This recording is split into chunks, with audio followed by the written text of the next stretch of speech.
Hello friends, आज का जो वीडियो है ये सोर्स पीसीबी आप कैसे रिपेयरिंग करेंगे उसके बारे में। सबसे पहले मैं आपको बता देता हूँ इसमें फॉल्ट क्या है, बाद में फिर हम जो जो कंपोनेंट ख़राब है उसके हिसाब से काम करेंगे।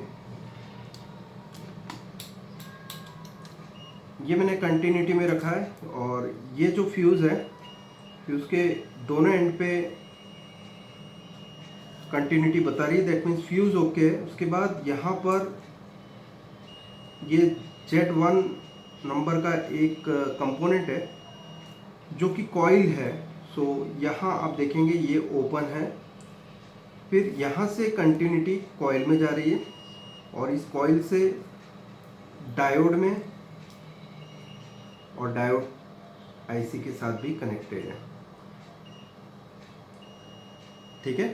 सो यहाँ पर अभी हमारा जो प्रॉब्लम एरिया है वो ये है, लेकिन हम यहाँ पर ये जो कंपोनेंट है इसको रिप्लेस करके देख लेते हैं। पहले यहाँ पर मैंने नीचे मेटेलिक फॉइल रखी हुई है ताकि जो फ्लक्स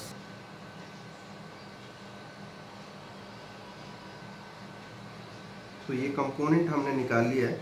दूसरी पीसीबी में से ये फॉइल निकाल लेते हैं ताकि जो ख़राब कंपोनेंट है वापस हम रिप्लेस कर दें।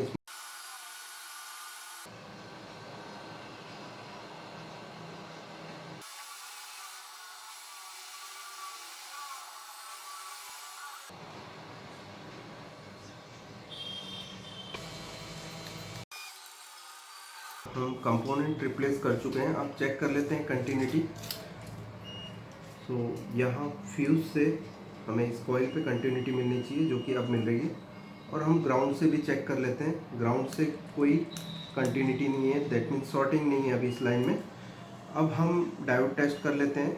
डायोड टेस्ट में हम फ्यूज़ की जो साइड है वहाँ पर नेगेटिव प्रोब और यहाँ पॉजिटिव, तो 0.4 वोल्ट की रीडिंग बताएगा ये। और उल्टा हम चेक करने से यहाँ कोई रीडिंग नहीं होनी चाहिए, हाई वैल्यू होना चाहिए। सो यहाँ पर अभी आईसी की साइड या कोई पीएफ शॉर्ट नहीं है।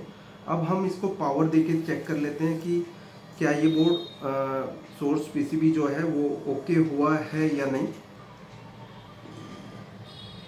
यहाँ मैंने कॉमन ग्राउंड यूज़ किया है और सबसे पहले हम एवीडीडी ही चेक कर लेते हैं ताकि क्या वोल्टेज बन रहे हैं। यहाँ आप देख सकते हैं 16 वोल्ट जो ओके हैं, और यहाँ VGH टेस्ट पॉइंट पे 32 वोल्ट आ रहे हैं। वी ऑन टेस्ट पॉइंट जो है वहाँ पर 25 वोल्ट आ रहे हैं, और वी ऑफ टेस्ट पॉइंट जो है उस पर -7 वोल्ट। सो ये काम कर रहा है। अभी हम वी कॉम चेक कर लेते हैं। वी कॉम इस आईसी से बन रहा है, ये छोटी सी जो आईसी है, और वी कॉम के लिए जो वोल्टेज है वो ये आईसी प्रोड्यूस कर रही है वो है 7 volt. Thanks for watching this video. जो लोग मेरी चैनल पहली बार देख रहे हैं वो सब्सक्राइब जरूर करें, और सब्सक्राइब करने के बाद नोटिफिकेशन बेल भी जरूर दबाएं ताकि जो मेरे लेटेस्ट वीडियो हैं उसके नोटिफिकेशन आपको देखने मिलेंगे और सबसे पहले मेरा वीडियो देख पाओगे। शुक्रिया दोस्तों, थैंक्स ए लॉट, बाय।